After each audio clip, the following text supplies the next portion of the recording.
Bonsoir à toutes et tous. Je suis heureux de vous retrouver dans 1, 2, 3 BD pour cette nouvelle année 2023. Je vous souhaite d'ailleurs une très très belle année 2023, pleine de belles découvertes de lecture. Et pour bien démarrer l'année, je vous propose qu'on aille découvrir une nouvelle librairie. Allez, on va aller rejoindre Thierry à Besançon de la librairie Mine de Rien. Allez, c'est parti. Salut Thierry. Salut Christophe. Eh bien écoute, je te souhaite déjà une bonne année et je suis ravi de découvrir pour cette nouvelle année une nouvelle librairie. Eh ben, merci, c'est gentil. Merci. Et un nouveau libraire, bien sûr. Oui, oui, oui. J'ai quelques années déjà dans le compteur. Alors, depuis Et, quand d'ailleurs est ouverte la librairie Mine de Rien? alors moi, je travaille en librairie, ça fait plus de 20 ans maintenant. J'ai été employé dans une grande librairie généraliste et puis j'ai ouvert ma propre librairie il y a en 2014. Donc ça va faire 9 ans dans quelques mois. Voilà. D'accord, très bien. Alors, elle se situe où dans Besançon? Alors, ça s'appelle Mine de Rien. C'est donc une petite librairie indépendante. C'est une pièce, hein, elle fait 50 mètres carrés. D'accord. Il y a une réserve, il y a une seule pièce, on ne peut pas se perdre. Et on est au centre-ville de Besançon, une rue annexe. Ça veut dire que Besançon, c'est une petite ville. Il y a deux artères principales, deux rues parallèles très importantes. Et nous, on est dans une rue transversale. D'accord, Voilà. ok. C'est-à-dire que les gens, en général, quand ils veulent rentrer quand ils rentrent dans la librairie, c'est parce qu'ils ont vraiment envie d'acheter une bande dessinée. Voilà. Ils ne sont Ouais, pas prévenus, ils n'errent pas dans le centre-ville, c'est qu'ils veulent acheter quelque chose. Donc c'est c'est qu'ils veulent plutôt acheter quelque chose. voilà. Eh ben, écoute, très bien. Alors, on repart sur le même principe que les années précédentes dans un 2, 3 BD. Et donc, l'idée, c'est que tu nous présentes 3 albums. Et là, ça va être encore mieux parce que c'est des albums qui vont sortir, qui ne sont pas encore sortis, en fait. Hein, c'est ça? Bah oui, parce que le piège, c'est d'être invité la première semaine, et puis l'actualité n'est pas encore très très riche, donc Ouais, bien sûr. il faut, il faut piocher on va faire du teasing, hein, on va proposer des choses qui ne sont pas encore sorties. Alors la première BD que je vous propose, c'est une BD qui vient de sortir, qui est sortie depuis hier, donc c'est une vraie nouveauté, c'est tout neuf, tout frais. Elle s'appelle Eddie et Noé, c'est une bande dessinée jeunesse plutôt pour les ados, à partir de 11, 12, 13 ans. Hmm. C'est la nouvelle BD signée Max de Radigues, qui est un auteur Excellent auteur. référent. Voilà. Il est souvent chez Sarbacane, il a fait plein de BD super bien. Hmm. Il est ici uniquement scénariste. Il confie le dessin à Hugo Piette, avec qui ils ont déjà bossé ensemble. Ils ont déjà bossé ensemble, ouais. Voilà. Sur l'adaptation d'un roman, d'un western dont seuls sont les indomptés. Voilà, qui était un Voilà, bouquin tout à fait, qui était absolument génial. superbe. Hmm. Ouais, vraiment une vraie belle réussite. Et le duo fonctionne bien, ils remettent le couvert. Là, c'est destiné à la jeunesse. Et on est dans l'air du temps. C'est une bande dessinée autour du réchauffement climatique. C'est l'histoire d'une bande d'adolescents qui vont sécher les cours du lycée pour aller à une grande manifestation contre le climat. Et en retour, en retournant au lycée incognito, ils vont se faire choper, engueuler par la direction, parce qu'ils n'ont pas séché les cours. Et eux, ça les met hors d'eux, en disant, mais bon sang, il y a des choses très importantes, il y a le réchauffement climatique, vous n'y connaissez rien. Et ils commencent à dénoncer tout ce qui se passe dans le lycée, les radiateurs bloqués à fond, le fait qu'on ne va pas aérer, les toilettes qui fuient. Donc, ils disent, vous Hmm. faites rien à vous. Et ils disent, la prochaine manifestation, on l'a fait la semaine prochaine, mais que sans coup de tête, on l'a fait dans le lycée. Et les ennuis vont commencer. Et c'est formidable, c'est drôle, c'est très bien écrit. Il y a une histoire d'amour qui va se greffer là-dessus, évidemment. C'est fin, Hugo Piette, c'est un super dessinateur. Je ne sais pas Hmm. si on va l'ouvrir, juste pour Ouais. montrer quelques planches. Les couleurs sont super belles, et vraiment le point fort, c'est les situations et la qualité des dialogues de Max de De Radigues. Max de C'est Gardigues, ouais. un petit bonheur. C'est frais, ça dénonce des trucs, et en même temps, c'est frais. C'est pas un bouquin comme ça, le point levé. Le poids levé, ouais. Et on est Ah, effectivement, le propos étant bien ancré dans l'actualité, puisqu'il y a eu ces grandes manifs des lycéens, et puis exactement. les Et on en problèmes de parle en BD l'éducation en plus. nationale que tu as Voilà. abordé. Et la BD en parle, et ça, c'est cool. Voilà. Et donc, ça, c'est pour les jeunes lecteurs, et puis pour les parents, les adultes aussi, hein. Moi, j'ai adoré. Donc, Très bien, très bon tout le monde y a conseil. droit. Alors Thierry, le deuxième. Et Alors, une celui-là, deuxième. il n'est pas encore sorti. Voilà. Alors, je suis un fan absolu, donc c'est un peu un fan absolu. C'est un des plus grands auteurs de bande dessinée d'aujourd'hui. Mm. C'est Franck Le Gall Franck Le qui Gall. sort enfin un nouveau Théodore Poussin, après encore des années de silence, hein. C'est vraiment l'espace, c'est un peu le Kubrick de la bande dessinée. Il met de plus en plus de temps entre deux bouquins. C'est l'œuvre de sa vie, hein, Théodore Poussin, pour simplifier, même sans dénigrer le reste de son travail.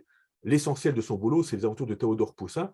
Il a lancé ça au milieu des années 80. Un Ouais, des volumes a même eu le Grand Prix d'Angoulême, hein, mm, l'équivalent à l'époque du Fauve d'Or. tout C'était le à tome fait, ouais. 4.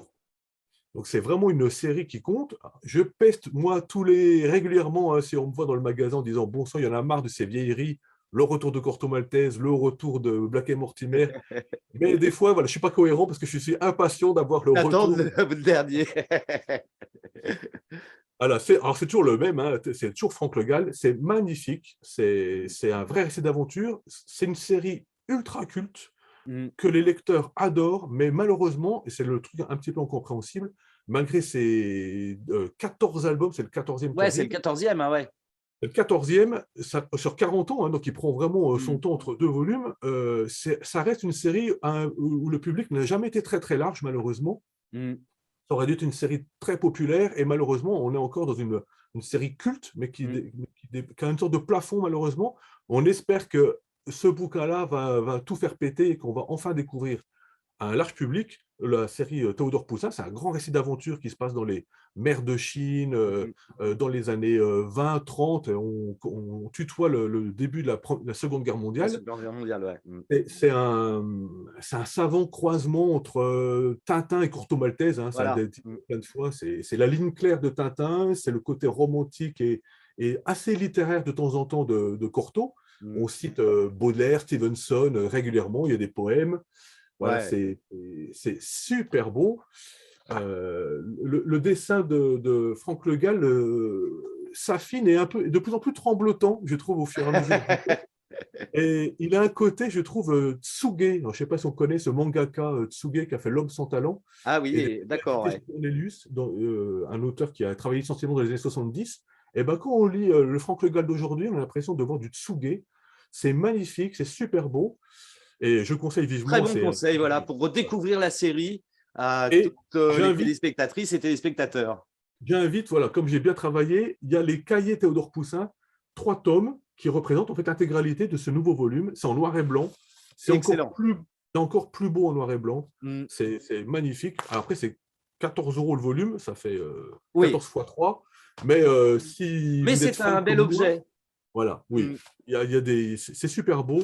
C'est obligatoire.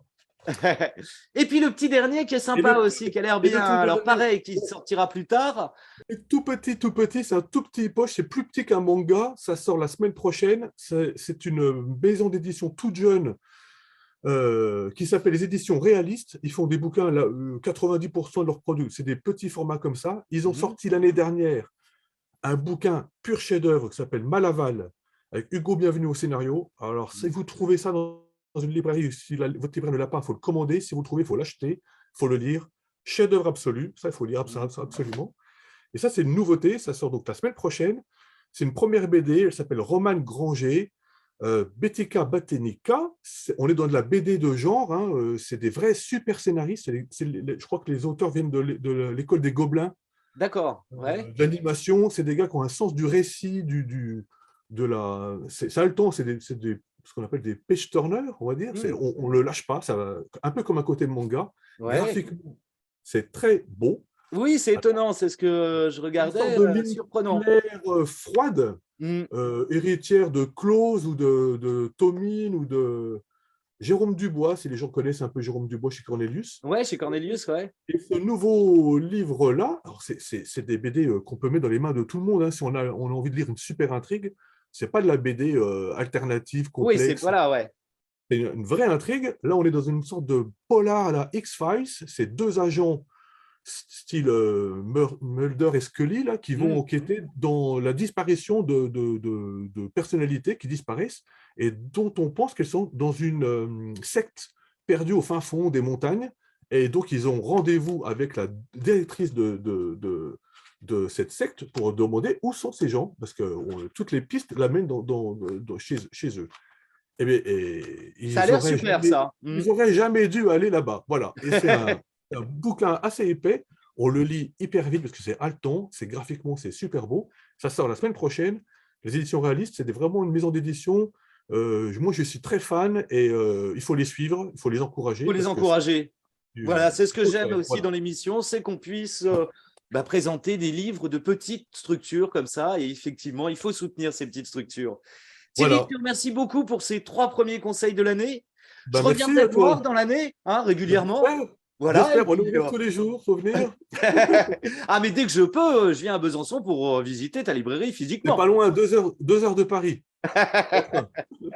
Écoute, merci beaucoup et puis à très Je t'en bientôt. prie. À Allez, bientôt. salut! Merci.